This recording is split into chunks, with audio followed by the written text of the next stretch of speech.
Hello दोस्तों, स्वागत है आपका हमारे यूट्यूब चैनल पर। दोस्तों देखिए, ये हमारा इस चैप्टर का लगभग लास्ट वीडियो है। इसके बाद हमारा नेक्स्ट वीडियो जो है नेक्स्ट चैप्टर पर आएगा। ओके, तो आज का हमारा टॉपिक है द्वितीय कोटि का अवकलज। आपने प्रथम कोटि का अवकलज सुना है, यह है द्वितीय कोटि का अवकलज। जैसे देखिए, यहाँ पर जब हमारा dy/dx निकाला जाता है तो ये हमारा प्रथम कोटि का अवकलज है। कौन सा है? प्रथम कोटि का अवकलज। ठीक है, तो ये हमारा क्या है? प्रथम कोटि का अवकलज।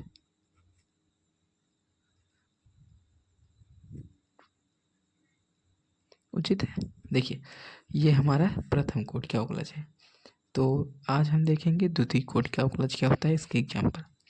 जैसे मान लीजिए कि माना y बराबर fx कोई फलन है। ठीक है, y बराबर fx कोई फलन है। तो हम क्या करेंगे कि हमने कहा कि इसका x के सापेक्ष, यानी इसका x के सापेक्ष जो है अवकलन कीजिए या फिर अवकलन निकालिए। तो इसका x के सापेक्ष अवकलन क्या होगा? x के सापेक्ष अवकलन, x के सापेक्ष अवकलन या फिर अवकल गुणांक कह लीजिए, x के सापेक्ष अवकल गुणांक। तो x के सापेक्ष इसका अवकल गुणांक हो जाएगा dy/dx। ये प्रथम कोटि क्या है, या फिर आप इसे y डैश कह सकते हैं, या फिर y1 कह सकते हैं, या फिर क्या कह सकते हैं, f'(x). तो ध्यान दीजिएगा दोस्तों, अगर आप dy/dx, y dash, y1, f'(x) ये चारों लिख रहे हैं तो समझ लीजिए कि आप उसका प्रथम कोटि का अवकलन कर रहे हैं। उचित है। तो ये हमारा हो गया प्रथम कोटि। अब अगर हम इसी को कहें कि द्वितीय कोटि में बदलिए तो आप कैसे लिखेंगे? सिंबल लिख लीजिए, मतलब डिनोट कैसे करते हैं। तो देखिए, तो आप उसको ऐसे और ऐसे, या फिर y', या फिर y2, या फिर f'(x). ध्यान से समझिए, अगर आप उसका डबल डिफ्रेंसिएशन कर रहे हैं, ठीक है, इसको आप इंग्लिश में डबल डिफ्रेंसिएशन कहिए या द्वितीय कोटि का अवकलज। तो इसका जो है d2y/dx²। ध्यान से देखिए लिखा कैसे गया। ये वाला d में स्क्वायर लगा है, y में नहीं लगा है, लेकिन नीचे वाला d में नहीं लगा है, x में लगा है। तो इसको लिखना जरूर सीख लीजिए। और y डैश, y2, f'(x), इसको आप इस तरह से भी लिख सकते हैं। और तरीके हैं जैसे, या फिर आप इसको ऐसे भी लिख सकते हैं, d लिखिए डिफ्रेंसिएशन और y कर दीजिए यानी प्रथम कोटि, तथा ये हमारा प्रथम कोटि है। प्रथम मैं लिख देता हूँ यहाँ पर प्रथम, और डबल डिफ्रेंसिएशन का ये होता है। उचित है। तो ये हो गया दोस्तों, हम कैसे व्यक्त कर सकते हैं। तो ये तो हो गया द्वितीय कोटि का अवकलज कैसे निकाला जाता है। तो इसमें आप जैसे आगे देखिए, इसमें आप तृतीय कोटि का भी लिख सकते हैं। तीसरा वाला ऐसे लिखा जाएगा, ठीक है, ये तीसरा वाला। और जैसे तीसरा हो गया उसी तरह से चौथा पांचवा होगा, और ये होता है n। ठीक है, जैसे यनवा पद निकालना, यनवा x के सापेक्ष यनवा अवकलज कीजिए, तो आप इसको ऐसे लिखेंगे। ठीक है, तो आइए एक दो एग्जाम्पल करते हैं इस पर। तो देखिए, फर्स्ट एग्जाम्पल है हमारा कि y बराबर हमें दिया है tan x plus sec x, और निकालना क्या है आपको? d2/dx², ये आपको निकालना है, यानी द्वितीय कोटि का अवकलन। तो करते हैं सिंपल, देखते जाइए ध्यान से। हम इसको चाहे जिस तरह से लिख सकते हैं। तो देखिए, मैं इसको क्या करता हूँ, y को ऐसे रखता हूँ। उचित है। आप चाहे जैसे रखिए, आप dy/dx भी रख सकते हैं, मैं ऐसे रख रहा हूँ, नहीं तो मैं भी वही रखता हूँ, नहीं तो आप कन्फ्यूज होंगे। पहला है तो ऐसे रखिए। उचित है। तो dy/dx, tan x का क्या होता है? sec²x। देखिए, sec²x प्लस, और sec x का होता है sec x और tan x। अवकलन तो आप जानते ही होंगे सिंपल कैसे किया जाता है। tan का सेक स्क्वायर एक्स होता है और सेक का होता है सेक एक्स tan एक्स, ये होता है अवकलन। तो ये तो हो गया पहला डिफरेंशिएशन। अब हम इसको थोड़ा सा सॉल्व कर लेंगे, इसके बाद हम इसका अवकलन करेंगे जिससे हमें इसका अवकलन करने में आसानी हो। तो पहले इसको सरल कर लें। देखिए सेक स्क्वायर एक्स को आप कॉस स्क्वायर एक्स और साइन स्क्वायर एक्स कर लीजिए। एक मिनट, सॉरी गलत हो गया। ये ऐसे हो जाएगा क्योंकि सेक एक्स बराबर क्या होता है, सेक एक्स बराबर होता है 1/cos x। तो जब स्क्वायर है तो यहाँ भी स्क्वायर स्क्वायर स्क्वायर, तो वही तो मैंने किया है। प्लस सेक एक्स का होता है 1/cos x into tan x का होता है sin x बटे cos x। अब आगे देखिए ये dy/dx है, ध्यान रखिएगा। तो देखिए यहाँ से 1/cos square x plus sine x बटे कॉस स्क्वायर एक्स, ये हो गया। अब आगे सॉल्व करते हैं। देखिए यहाँ से dy/dx, इसको देखिए नीचे हर समान है, अंश बटे हर होता है ना, तो हर समान है तो ऊपर जुड़ जाएगा, तो ये जुड़ गया और नीचे कॉस स्क्वायर एक्स रख देंगे। अब यहाँ पर 1 प्लस साइन एक्स बटे 1 माइनस साइन स्क्वायर एक्स। अब आगे करते हैं तो 1 प्लस साइन एक्स, बहुत डिटेल में बता रहा हूँ, नहीं तो बहुत सिंपल डायरेक्ट में कर देता।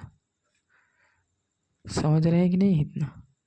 देखिए कैसे हुआ ये वाला, यहाँ इतना कैसे है मैं समझा देता हूँ। नीचे यहाँ देखिए sine square x plus cos square x बराबर 1 होता है। अब इसी से समझना है आपको।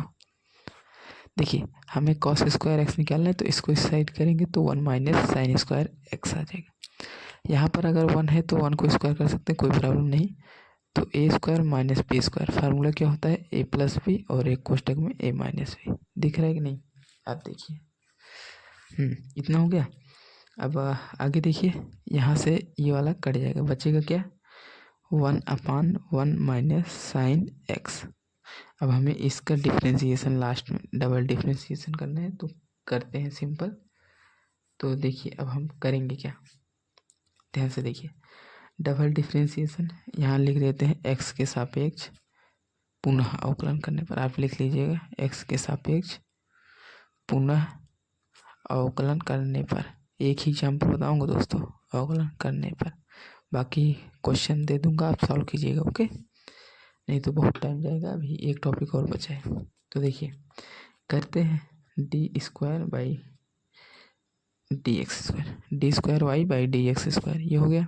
देखिए अवकलन का नियम क्या है कि नीचे वाले को ऐसे रखते हैं, ध्यान से समझिएगा, और ऊपर वाले का अवकलन 0 हो जाएगा माइनस।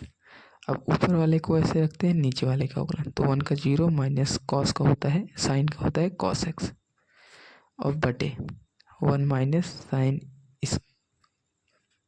एक्स का होल स्क्वायर, ये स्क्वायर है, ठीक है। अब आगे देखिए यहाँ से ये तो 0 हो जाएगा हमारा, और ये माइनस अंदर जाएगा प्लस हो जाएगा, तो कॉस एक्स हो जाएगा बटे 1 माइनस साइन एक्स का होल स्क्वायर, और ये आ गया डबल डिफ्रेंसिएशन। इतना हो गया। आप चाहे तो इसको और सॉल्व कर सकते हैं, नहीं तो ऐसे रखिए। तो आंसर हमारा फाइनली क्या हो गया, कॉस एक्स बटे 1 माइनस साइन एक्स का होल स्क्वायर, यही हमारा आंसर है। उचित है। तो आई होप ये समझ में आया होगा क्वेश्चन, और बाकी आप अपने बुक से करिएगा, नहीं तो मैं एक क्वेश्चन दे देता हूँ नीचे, थोड़ा सा जगह है तो यहाँ लिख देता हूँ, ठीक है। ये वाला लगा जरूर लीजिएगा। तो y बराबर है a sine x plus b cos x. तो ये हमारा दोस्तों क्वेश्चन है, और इसमें आपको जो है सिद्ध करना है। तो सिद्ध क्या करना है लिख देता हूँ, डबल डिफ्रेंसिएशन प्लस वाई बराबर 0, ये आपको प्रूव करना है। तो इसको आसानी से कर लीजिएगा। देखिए ये क्वेश्चन है, ये सिद्ध करना है, ये क्वेश्चन है, ये सिद्ध करना है, ठीक है। तो इसको आसानी से कर लीजिएगा, ना है तो कमेंट कर दीजिए, मैं इसको सॉल्व करा दूंगा अलग से। ओके, तो अगले टॉपिक पर बढ़ते हैं। तो देखिए दोस्तों, ये हमारा लास्ट टॉपिक है, इसके बाद ये चैप्टर समाप्त। हम नेक्स्ट चैप्टर नेक्स्ट वीडियो में शुरू करेंगे। तो देखिए, लैग्रांज का माध्यमान प्रमेय। तो इसमें कथन क्या है इसका, ठीक है। तो देखिए कथन है, यदि अगर वीडियो स्लो लगे तो स्पीड बढ़ा लीजिएगा, स्पीड तेज लगे तो स्लो कर लीजिएगा, जो आपकी इच्छा। तो ये बंद अंतराल, बंद अंतराल क्या है, ए से बी। बंद अंतराल में देख रहे हैं स्क्वायर कोष्टक लगता है, इतना ध्यान दीजिएगा। में परिभाषित एक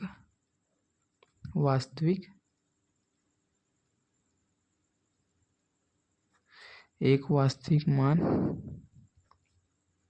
फलन इस प्रकार है, इस प्रकार है कि अब हमें इसमें टॉपिक देखना है कि क्या क्या इसमें दिया गया है। तो पहला है यह बंद अंतराल ए बी में संतत है। दूसरा पॉइंट है यह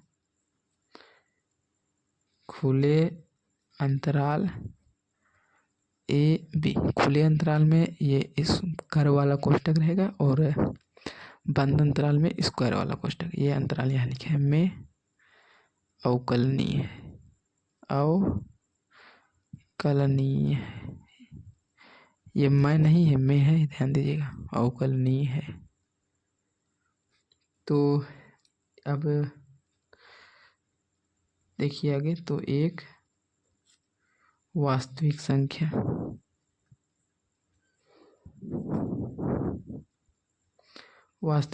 C बिलोंग ए बी इस प्रकार एग्जिस्ट करेंगे, उचित है, इस प्रकार अस्तित्व में होती है। शायद राइटिंग ना ठीक हो कि, तो फार्मूला क्या है देखिए, F'(C), ये डैश मतलब समझ रहे हैं, डिफ्रेंसिएशन है, समझिएगा। और यहाँ पर B माइनस FA बटे में B माइनस A, यही फार्मूला हमें यूज करना है एग्जाम्पल के थ्रू, आप समझिए। तो आई होप दिख रहा होगा दोस्तों आप सबको साफ साफ। तो मोबाइल है, मोबाइल का कैमरा जानते ही हैं आप कैसा होता है, जैसे मतलब मोबाइल से, अगर नए मोबाइल है तो कैमरा ठीक ठाक, बाकी पुराने मोबाइल है तो आप समझ सकते हैं। तो देखिए एग्जाम्पल, तो मान लीजिए कि अंतराल, एक काम करता हूँ मैं, पहले क्वेश्चन को लिख देता हूँ पॉज करके वीडियो, ताकि जो है टाइम बचे। तो देखिए दोस्तों, ये हमारा क्वेश्चन है, ठीक है। अंतराल बंद अंतराल है, ध्यान दीजिएगा, स्क्वायर कोष्टक लगा है, 2, 4 में फलन f(x) बराबर x² के लिए माध्यमान प्रमेय को सत्यापित कीजिए। तो इसे हमें प्रूव करना है। तो देखिए कैसे किया जाता है। सबसे पहले जो दिया है उसे हम लिख देंगे। दिया है, क्या दिया है, ध्यान से देखिए, फलन f(x) बराबर x², और अंतराल है 2, 4 ये में संतत, और अंतराल 2, 4 में अवकलनीय है। अभी समझाता हूँ कैसे।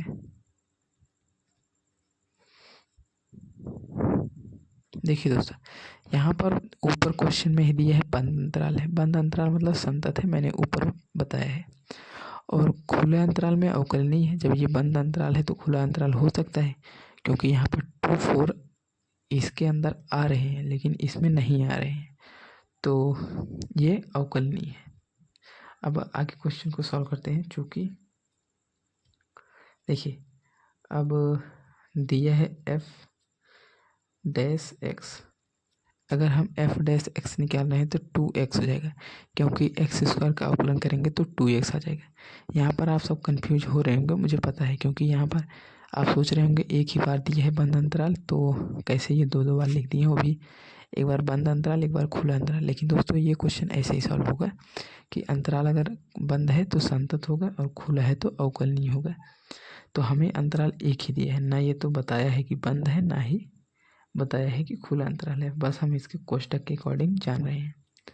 तो अगर कोई, जैसे मान लीजिए कोई अंतराल दिया है, कोई नंबर अगर 1 से 5 दिया है, मान लीजिए 4 दिया है, उचित है। तो अगर ऐसे बंद है, इसका मतलब है कि उस फंक्शन में या उस फलन में 4 भी आएगा, 1 भी आएगा, ठीक है, 1 भी आएगा और 4 भी आएगा। लेकिन अगर ऐसे दिया है तो इसका मतलब 1 और 4 नहीं आएंगे, इसके बीच में जो भी आएगा उसको हम क्या कहेंगे, खुला अंतराल। तो इसलिए मैंने इसको दोनों लिखा है, ताकि ये मतलब फलन जो है संतत और अवकलनीय दोनों हो। और वैसे भी आप जानते हैं बहुपदीय फलन जो होता है हमेशा संतत और अवकलनीय होता है। अब आगे करते हैं। देखिए अंतराल 2 4 में परिभाषित है। जो हमारा फलन दिया है वह अंतराल 2 4 में परिभाषित है। यह हम सॉल्व करेंगे। अब देखिए आगे, अब आगे क्या करेंगे। देखिए यहाँ पर 2 है तो सबसे पहले हम 2 रखेंगे, तो f2 बराबर कितना हो जाएगा, 2 दूनी 4, 2 गुणे 2 हो जाएगा तो बराबर 4। और वैसे भी यहाँ पर देखिए हमने क्या लिखा है, f2, f मतलब अवकलन नहीं हुआ, इसका मतलब ये वाला है। जब अवकलन होगा तब ये वाला रखेंगे, जब अवकलन नहीं हुआ तो ये वाला रखेंगे। तो हमने क्या रखा है, f2 यानी डायरेक्ट fx बराबर x स्क्वायर, तो 2 गुणे 2 बराबर 4। और यहाँ पर f और 4 है तो 4 रखेंगे, तो x स्क्वायर है तो 4 का स्क्वायर बराबर 4 चौक 16।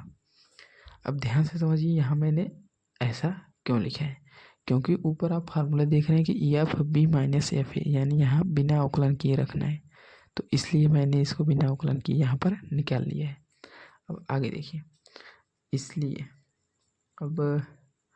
इसलिए हमारा जो ये होगा यहाँ पर b माइनस एफ ए बटे b माइनस ए। यह b कितना आया है 16 और एफ ए कितना आया है 4, और b माइनस ए कितना है, b कितना है 4 और a कितना है 2, तो 4 माइनस 2, यहाँ से आ गया 12, यहाँ से आ गया 2, 2 6 12, तो आंसर कितना आ गया 12, यहाँ इतना आ गया। अब माध्यमान के अनुसार क्या होना चाहिए, देखिए माध्यमान समझ रहे हैं, माध्य मतलब कह रहा है पहले से ही, माध्य मतलब मध्य वाला, बीच वाला, तो माध्यमान प्रमेय के अनुसार, अब इस प्रमेय के अनुसार करते हैं इसको। प्रमेय के अनुसार एक बिंदु C, मान लीजिए हमारा बिंदु C जो है वह है 2 4 में बिलोंग करना चाहिए, ऐसा होना चाहिए, तभी हमारा जो है यह प्रमेय जो है सिद्ध हो सकता है, अन्यथा नहीं। ताकि जो हमारा एफ डैश सी है, क्योंकि ये वाला निकला है तो इसको हम एफ डैश सी कहेंगे ना। ऊपर देखिए फार्मूले में यहाँ पर एफ डैश सी बराबर इतना, तो ये बराबर 6 आया है, इसको हम एफ डैश सी भी रख सकते हैं, क्योंकि ये जो है फार्मूला अवकलन का ही तो है एफ डैश सी का, तो एफ डैश सी बराबर 6 आ गया, तो हो इतना है। तो अब आगे देखिए यहाँ एफ डैश एक्स बराबर कितना है 2x, तो आगे देखिए एफ डैश सी, अगर हम इसकी जगह पर सी रखेंगे तो हमारा कितना आ जाएगा 2c, और हमारा एफ डैश सी कितना है 6, यानी 2c बराबर 6, तो c बराबर 3, तो हमारा c बराबर 3 आ गया दोस्तों। तो जो c बराबर हमारा 3 आया है, अतः हमारा जो c है बराबर 3, ये बिलोंग करता है 2 से 4 वाले पद में। ठीक है, तो यही हमें प्रूव करना था, तो प्रूव हो गया। क्योंकि दोस्तों देखिए 2 और 4 इन दोनों के बीच में क्या आता है 3, तो 3 तो हमारा c बराबर आया है, इसका मतलब ये हमारा प्रूव हो गया। तो अगला क्वेश्चन में एक आपको एग्जाम्पल दे देता हूँ सॉल्व करने के लिए। तो फलन है हमारा एफ एक्स बराबर x-2, x-3, x-4, ये है क्वेश्चन।